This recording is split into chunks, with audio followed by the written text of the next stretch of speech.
In March 1922, on an isolated farm in Bavaria, someone murdered an entire family of 6 and then stayed.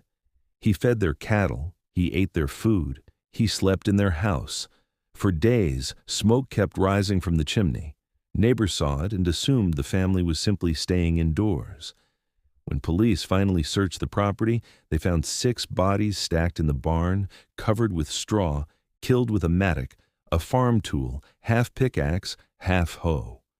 The maid's body was still warm. The killer had lived alongside the corpses for nearly a week. He was never caught, and to this day, no one knows why. The Gruber family lived on a small, remote farm called Hinterkaifeck, tucked away from the nearest village, reachable only by a narrow dirt path through the woods. The household consisted of Andreas Gruber, 63, his wife Cecilia, 72, their widowed daughter Victoria Gabriel, 35, and her 2 children, 7-year-old Cecilia and 2-year-old Josef. A new maid, Maria Baumgartner, had just arrived days earlier to replace the previous one, who had quit abruptly, reportedly telling neighbors she felt uneasy in the house and believed it was haunted. In the weeks before the murders, strange things had already been happening.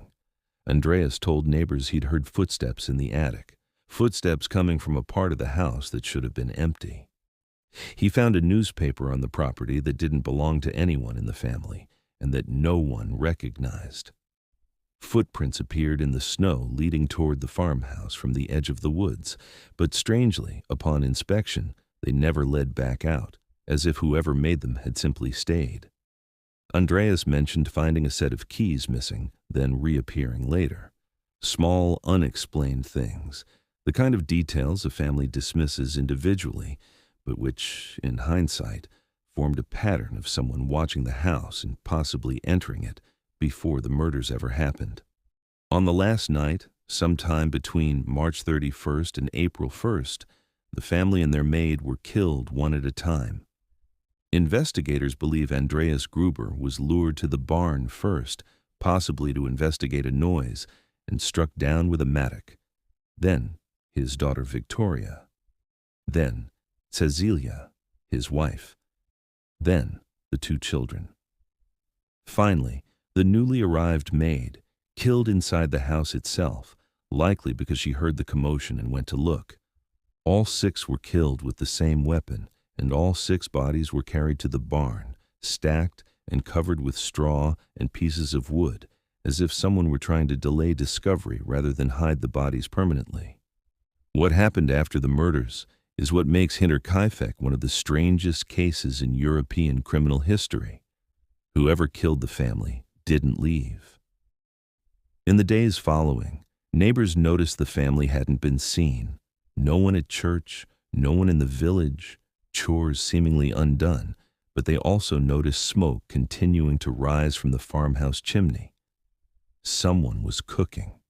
Someone was maintaining the fire. The Gruber's dog was found tied up but alive, apparently having been fed.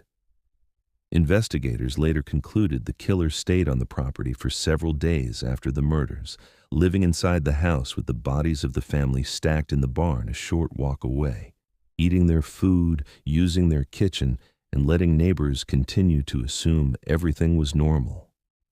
It wasn't until several days later that a group of neighbors, alarmed by the lack of activity, went to check on the family themselves. They discovered the bodies in the barn. When authorities searched the farmhouse itself, they found evidence that someone, presumably the killer, had continued living there after the murders occurred. Food had been prepared and eaten, the fire had been kept going, and the animals had been cared for, including the dog. The investigation that followed was chaotic by modern standards. This was 1922, and forensic science was primitive. Fingerprinting existed, but was inconsistently applied, and the crime scene had already been contaminated by curious neighbors and early investigators who moved bodies and objects before proper documentation. Over 100 people were interviewed as suspects.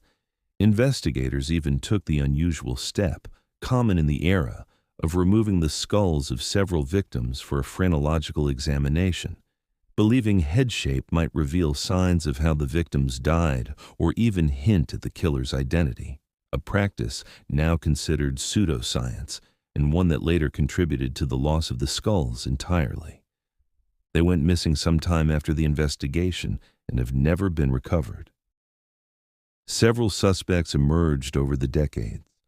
The most persistent theory centers on Carl Gabriel, Victoria's husband and the father of her 2 children, who was reported missing and presumed dead at the Battle of Arras during World War I.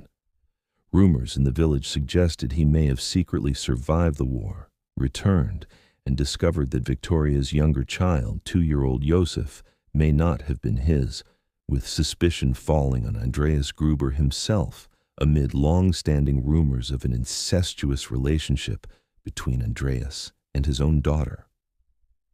Under this theory, a returning Carl Gabriel, enraged by what he found, could have committed the murders as an act of revenge before disappearing again. No proof was ever found that Carl Gabriel survived the war at all, and the theory remains speculation built on village gossip rather than hard evidence. Other theories point to the previous maid who quit abruptly before the murders, suggesting she or someone connected to her held a grudge, or that whoever she believed was haunting the property was, in fact, a real person surveilling the family in the weeks prior, potentially explaining the footsteps in the attic and the mysterious footprints in the snow. A more modern theory, developed through renewed investigation and forensic reanalysis in the 2000s, suggested the killer may have been a local man with a documented history of violence and a personal connection to the family, though this theory too remains unproven and was never sufficient for prosecution. The case was formally reopened by Munich police as recently as 2007, using modern forensic techniques on preserved evidence, but even with contemporary DNA analysis, investigators were unable to conclusively identify the killer. The trail, cold for over 80 years by that point, produced no new charges.